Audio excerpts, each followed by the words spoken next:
Hello and welcome to Career Center. I'm Kimberly White, Executive Director of the Community Career Center. If you are unemployed, underemployed, or seeking a career change, this show is for you. Career Center will bring human resource professionals and other experts together to provide job search tips to assist you as you search for your next success. Today we have Paul Cameron. Paul is founder of SpeedUpMyJobSearch.com and president of DriveStaff, an IT recruiting firm where he has been working as a headhunter for senior technology professionals in the Chicago area for more than 16 years. He was also host of a radio show called Job Talk here in Chicago and has some useful job search tips to share to you, our audience. So Paul, thank you. I appreciate you coming in. Thanks for having me. So DriveStaff, that's your company you started 16 years ago. Kind of tell me what it is that you all do. It's an IT recruiting firm. Essentially, I'm a headhunter. Some people are afraid to call us that, but it is what it is. That's what we are. So essentially, the companies around the Chicago area will hire me to go and find people to fill their technology roles. Okay. And are you finding people? We sure are. I'll tell you right now. Actually, what's great right now is there's more jobs than people. So if you're in technology looking for a position, this is a great time to be looking, from the developer roles all the way through the network roles and the database roles. Great. So give me some specific jobs that you're looking right now to fill. Okay. Well, we've got several network engineering roles from downtown Chicago to Schaumburg and Crystal Lake. I've got several quality assurance roles, again, all throughout the Chicago area, downtown and the suburbs. Development roles, Java developers, .NET developers. Basically, if you're in technology, we can use you. Great. Well, at the end of this, we'll give them some a way to contact you so that people can reach out to you. So let's talk some job search strategy tips. Oftentimes people say it's luck or market conditions, but you say that there's actually a skill set to doing a job search. Yeah, you know what, that's probably the biggest message I want to get across to job seekers is that it doesn't have to be about luck. You know, if you've ever seen a company that has salespeople in their organization, the top 2 or 3 salespeople, they're always the top 2 or 3 salespeople every year. Even though buying decisions are being made from other people, it's those same people at the top every year. It's a process and a skill set that you can learn. More on knowledge and tactics, then it doesn't have to involve luck or market conditions to find a position. So what are some of those tips that you would teach people to conduct their job search? Okay. Well, for one is to just simply find enough jobs to apply to. I hear that over and over at these job clubs of, it's not up to me how many jobs are available to me, but what they don't realize is there's so many positions that are out there that are just not being advertised anywhere. There's literally tens of thousands of jobs that are sitting online right now that they're not advertising anyplace. And I'll quickly share where to find those. Is that technology's really changed the game as far as job search entirely. These companies, they're not going to advertise every job that they have, right? Maybe for cost, reasons or whatever it happens to be. Senior profile position, but they're going to have a job description for it, and they're going to house that job description in what they call an applicant tracking system. And these applicant tracking systems are so advanced at this point to where now if they want to put that job on their website, they just click a little checkbox and it's on their website, or they uncheck it, it comes off their website. Well, in order for that to be possible, it has to be sitting in a public website, right, that is searchable by anybody. And if you just know how to go and find those applicant tracking systems, which is very, very easy, do a quick, Indeed.com search, for example, click on the job postings, and if you notice that the company name is not in the website address, that's their applicant tracking system. Go to Google, do a site search on that domain, and you're going to find tens of thousands of jobs. Wow, so you're hearing from a lot of your customers that they just can't find the jobs. From candidates that can't find, where am I going to apply, what do I do? I did put together a quick 5-minute video just for your audience. So if people go to speedupmyjobsearch.com/career center, I've got a free 5-minute video there that will show people 3 different ways to find those applicant tracking systems. Okay, can you list one of those now for us? The applicant tracking systems? Oh yeah, sure. For example, if you were to go to my site, drivestaff.com, click on one of the positions, but right click on it, it's going to open in a new window and you're going to see the URL says pcrecruiter.com/PCRBin. Okay. That's my applicant tracking system. So if you take that domain, go to Google and do a site search, which basically just means site:/pcrecruiter.com or .net. You're going to come up with literally tens of thousands of jobs, if not more than 100,000. And people don't know that. They don't know that. Right. So they're just sitting there. Yeah. They're just and you'll have more jobs to pursue. So it's good for them to reach out to a headhunter because you all are able to. We'll find those jobs. We've been trained on how to find those jobs so we can connect you to them. Yes. All right. So social media and job leads. Talk a little bit about social media and job leads. What are you finding there?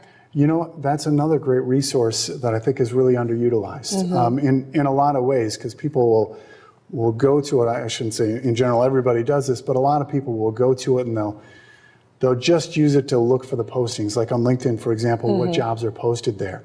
And you see little things like LinkedIn endorsements. If you're are you on LinkedIn? Yes. So you get endorsements. A lot of people, they kind of roll their eyes at endorsements. It's like, okay, this person I don't know doesn't know that I have this skill. Why are they endorsing me? But instead of just rolling your eyes and not pursuing that in any way, why not go to that person's profile, endorse them back, then look at their profile to see where that person's worked, to see if there's any openings at those companies, and reach out to them to say, you know what, thanks for the endorsement. I just endorsed you back. By the way, I see your company's looking for a business analyst, and I'm a business analyst. Do you know who I should talk to about that? Or if they're still working there, to reach out to them and say, you know, hey, I noticed you're still there. Does your company have any kind of an employee referral program? Because if you like, I can send you my resume. You send it to HR, and you can earn that bonus if I'm hired. And now you've got an internal employee lobbying on your behalf to help you get that job. It's the second most popular way to find a job is employee referral programs. And everybody lives there. Exactly. Exactly. Wow. So are you finding that with LinkedIn, as you as a headhunter, are you finding candidates there as well? Like how do you go about finding candidates on LinkedIn? Yeah, no, absolutely. Great question. And that's one thing you can do, word searches on those skills that are in there, but kind of grain of salt with that, because some people are endorsing people for skills that they don't necessarily have. But with LinkedIn, it's so easy to reach out to people, to send them an invite saying, hey, I saw your profile. It looks like you might be a nice fit for a position I'm working on. Would you accept my invitation to connect? And you can find people on LinkedIn even not being connected to them, and people don't know that. Go, do that site search, site:/LinkedIn.com, and put in the person's name. So it's so important to be connected on LinkedIn, have your profile up to date, professional picture on there. Any other advice for LinkedIn? Big thing with LinkedIn is, make sure you've got a very complete profile and that you are connecting to people. A lot of people are afraid to connect to more people unless they really know them really well. You're not jumping in an unmarked van and heading down a dark alley with somebody. You're just sharing your profile information so they can find you. So and that's key. I mean, you're wanting someone to find you so that you can, land your next job. So Great. Well, Paul, thank you so much. You want to give everybody your website so they can? Absolutely. For technology positions in the Chicago area, drivestaff.com, and you can look through there for our open positions page. But if you need help with your job search, please visit speedupmyjobsearch.com. And again, for some free giveaways and things for your audience specifically, speedupmyjobsearch.com/career center. And I'll have lots of free stuff for people there. Great. Thank you. Paul, I appreciate you coming in and visiting with us today. And up next, motivational speaker and author, Connor Canine. If you drive buzzed, it could cost you around $10,000. You'll face major legal fees, major fines, and steep insurance penalties. You could lose everything. Nothing kills a buzz like getting pulled over for buzz driving, because buzz driving is drunk driving. So, I'm kind of new here, but I've noticed a trend. My human does this funny thing where she goes around and gets all my toys, and then she hides them in that basket by the door. But it's always the same basket, and it's always in the same place. And then she acts so surprised when I find them, but, she's putting them in the same basket again. It's like, hello, that's where you put it last time. You were the worst at hide and go seek.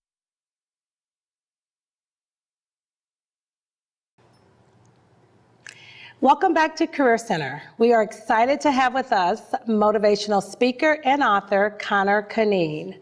Hi, Connor. Hey, Kim, how are you? Good. Connor has written several books on job transition and will share with our audience 8 building blocks to successful job transition. So, Connor, before we get into that, let's talk about your recent trip to Malaysia. Can you share with our viewers? I just got back from Malaysia last evening, so I'm jet lagged. But I was representing Chicago at the World Championship of Public Speaking in the Toastmasters International Convention. And it was a fantastic experience. And actually, as you know, when I'm speaking to job seekers, I often do suggest to them that Toastmasters is a brilliant organization for them to join, because it's a really low-cost, effective way to improve your skill set, particularly in terms of public speaking. And if you're confident in public speaking, you'll be confident at the interview as well. But it was a brilliant experience. Great. So you represented Chicago. There were how many people that were there? Someone from every state? There was people from all over the world, international competition. The guy who, I was in the semi-final, I was beaten in the semi-final by a guy from Sri Lanka, who actually went on to win the World Championship in total. Wow. So I can claim I was beaten by by the champ. Yeah. But there was 91 people participating in total in that competition. But from the Chicago area, I was competing against about maybe, 500, 600 people in total to get out of Chicago to be able to represent Chicago then for the World Championship. Wow, well, good for you. Congratulations. Thanks. So we had an Irishman representing Chicago in Malaysia. Yeah, go figure that out. Yeah. All right, so Connor, you spent a great deal of time looking into job transition. Yeah. You have a great amount of interest in that. Why is that, and what did you find out as you were doing your research? Well, I got into it first, Kim, because I was a VP of marketing with Unilever, and I separated from them. I went out to do my own thing after that, but I saw how job search was impacting people. And actually, I saw how unemployment was impacting people. And I differentiate between unemployment and job search. I did tell job seekers that get rid of the word unemployed, because that's a self-knocking word, whereas job search is an active word that suggests you're going after something. And over a period of time, I developed some concepts. It's based around an acronym called SHIFGAB, and that is 8 building blocks to help people stay sane, motivated, and productive in job search. So we're going to talk a little bit about SHIFGAB over the next several months, but today we're going to focus on the S in SHIFGAB, which is structure. Structure. And the basic idea behind that is that I talk about 8 building blocks, but structure in a sense is the foundation stone. And from dealing with job seekers, one of the first things that they miss when they come into job search and they're unemployed is they miss structure. And in their last job, they knew where they were going to be on Monday, who they'd be seeing on Tuesday, what would be happening on Wednesday, where the meeting would be Thursday and Friday, etc. There was a very clear structure. You get into job search, you lose that structure. And I do believe that life without structure is like a rudderless ship. And when I'm doing the sessions with job seekers, I often ask, describe what a rudderless ship would be like out in the middle of an Atlantic Ocean in a storm. And they say things like lost, afraid, scared, no direction. And that basically is the way a lot of job seekers are as well. So put structure into your day and into your week. Know what you're going to be doing on Monday. Have a definite objective for Tuesday. Know where you're going to be on Wednesday, etc. And it really will help you. Yeah. So is there some accountability that goes with that as well throughout, as they're, doing the structure? I think so. I mean, one of the paradox with job search is that the things that drove you crazy in your last job are the things you need now to stay sane. And one of the things that might have driven you crazy was you had a boss, you had to be reporting to people, there was accountability. But they were the things that kept you motivated and productive. In this job search situation, try and find some accountability partners. The MAP group that Becky and you do with all of the CCC is a fantastic one. And try and get someone that will be able to hold you accountable for the structure that you promised you're going to do this week. And then next Monday you can say, all right, I did what I said I would do. I said I would meet X number of people, etc. Do you recommend that job seekers take some time off during the week? Do they do this 5 days a week? Good question, and it actually comes back to a key point. I actually say that the most important thing job seekers should structure is time for themselves.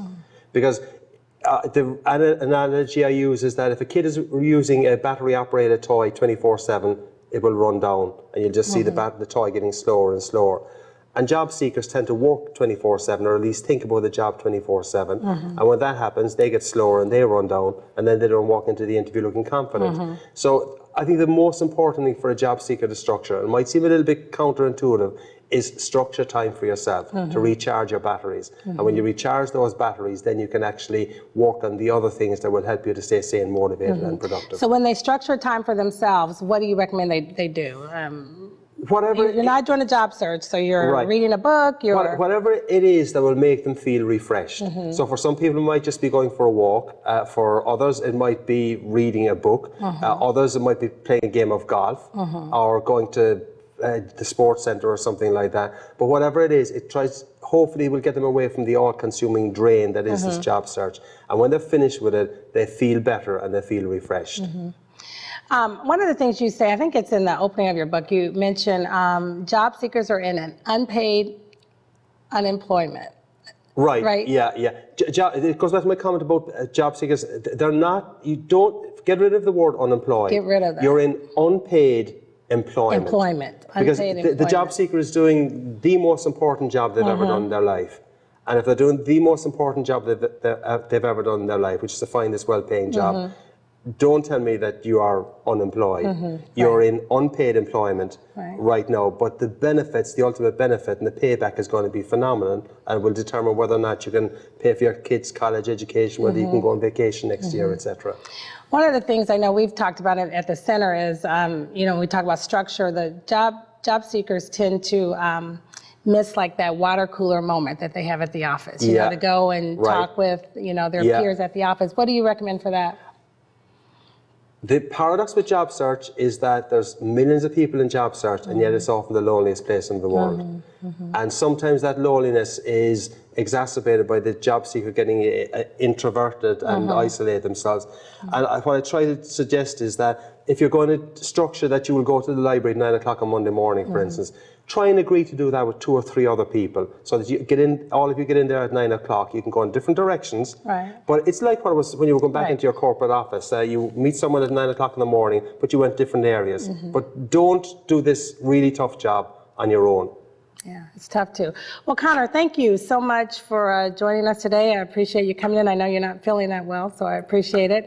You have a couple of books here, Staying Sane, Motivated and Productive in Your Job Search, as well as Chief Gab, The World. You want to tell everybody where they can find those? The books are available on Amazon, and the Kindle version, I've priced that really competitively. It's only $2.99 for the Chief Gab, Staying Sane, Motivated and Productive. And you can see from the reviews, it rave reviews. Rave reviews. And your website is? Irishman Speaks. Surprise, surprise. IrishmanSpeaks.com. All right, Connor, thank you so much. I appreciate you joining us today. And up next, we have Becky Brillon, the Program Director at the Community Career Center. Hey, my name's Katie, and I'm in the 9th grade. I'm an A average student, and I'm an athlete working towards a scholarship. And everybody tells me how much potential I have. But I just wish someone would tell me where my next meal is coming from. Katie, how'd I do? Do you have to be so serious? Well, I mean, I did like a crazy dance in a movie, if you want me to do a little, no. Play a role in ending hunger. Visit feedingamerica.org/hunger and find your local food bank. Good things happen at the Forest Preserve District of DuPage County. Experience more than 25,000 acres where native plants and animals make their home. Discover the scenic beauty of over 60 forest preserves containing forests, prairies, and wetlands. Explore the wonder of changing seasons along 145 miles of trails. Get outside and discover the good things that happen when you visit DuPage Forest Preserves. The Forest Preserve District of DuPage County, where good things happen.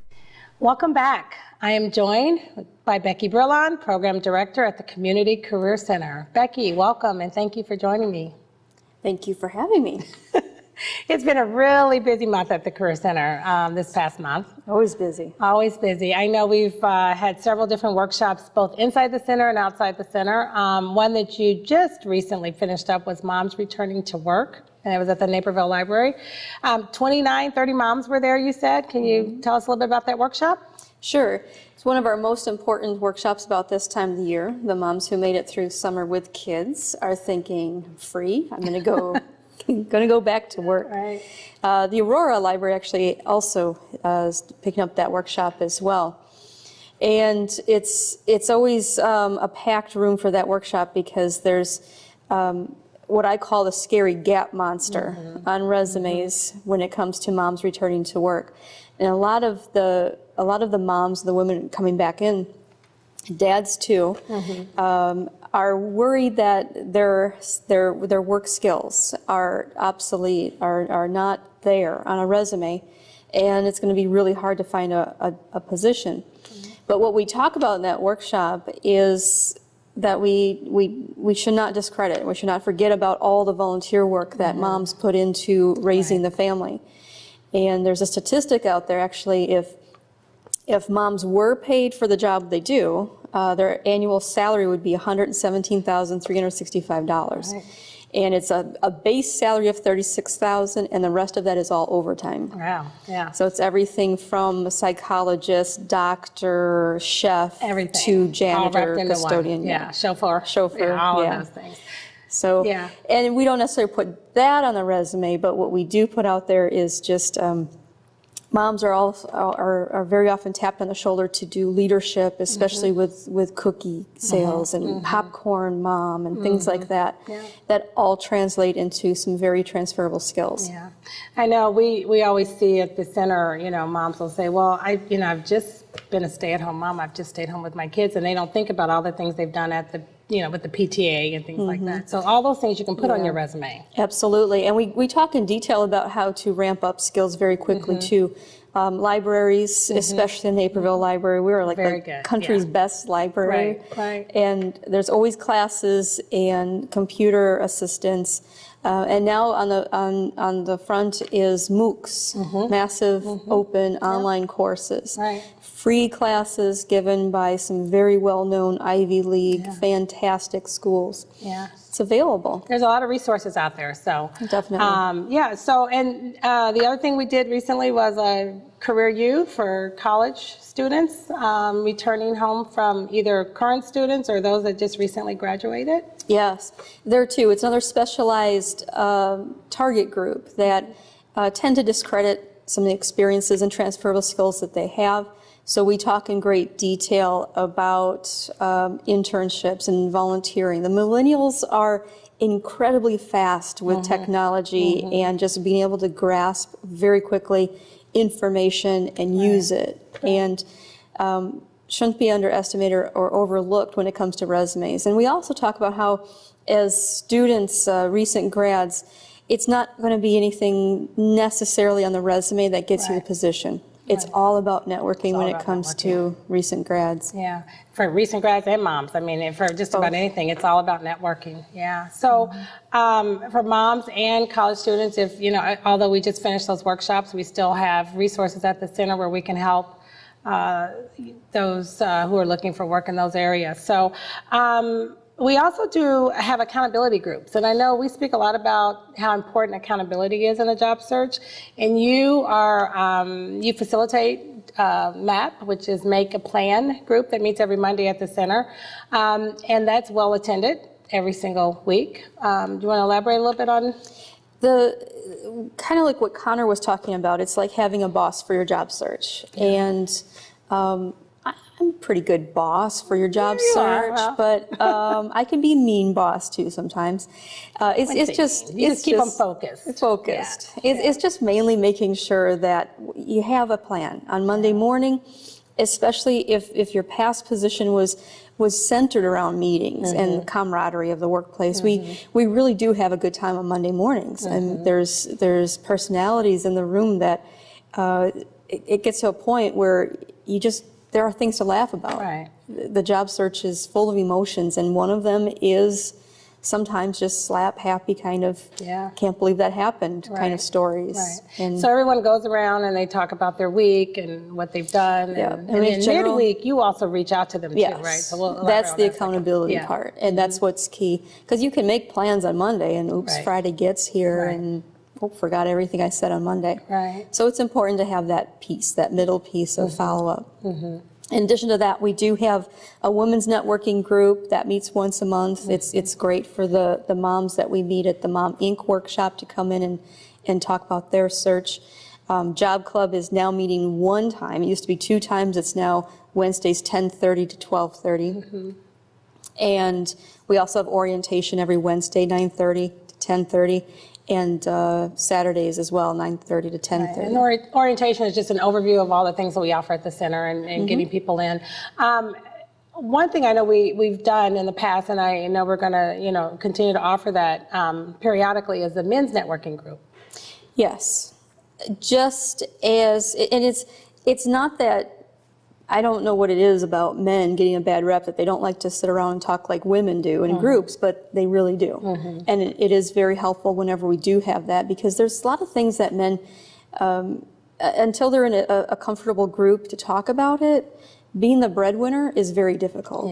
And you're not supposed to have a hard time finding work when you're, a manly man. But truth of the matter is that it's hard for everybody. And men need to talk about that too. Yeah. So I know we've done a couple of those, and we'll continue to do that. So we want to make sure people know about our website, and we'll do all that here in a little bit. Getting back to MAP, what are some things that you are hearing when you're in there and people are kind of sharing their frustration in the search? What are you hearing from some of the clients? There's still a lot of I guess the common frustration is that you don't hear back, whether it be from an employer or potential employer, or a job posting that you apply to, or even sometimes your own network. You're connected to people on LinkedIn, you send out a question, or you ask them, do you know anybody, do you do this, do you know anything, any information? And then it just kind of gets crickets, quiet. And so there's some of that. And I think MAP is there to help people think of other ways to accomplish the important task, so that you don't just feel like you're banging your head against your keyboard all day. Right. And I know that we have a great time celebrating when our clients have landed, and I know we've had some recent landings. This week I have counted, because I need 6 donuts. 6 donuts, Kim. That's not good. When people land, the rule of Job Club, and it's become a kind of an unwritten rule for the whole center, is that when you land, you bring in donuts to share with everybody. We call them rings of karma. And I've had too many donuts this week. Yeah. Well, that's good that our clients are landing, and we'd like to make sure everybody knows about who we are and what we do. And if you want to just give them our website and contact information, that would be great. Absolutely. Our website is communitycareercenter.org. And we are located 1815 West Deal Road, Suite 100, Naperville. It's just west of Route 59, just south of 88, facing the backside of Cracker Barrel, in the heart of construction. In the heart of construction. All right. Well, Becky, thank you. I appreciate you coming in. I want to thank Paul, Cameron, Connor Canine, and of course, Becky, our program director, and you, our viewing audience, for being a part of this month's edition of Career Center. If you have any suggestions for future shows, please email me at careercenter@communitycareercenter.org. Thanks so much for watching.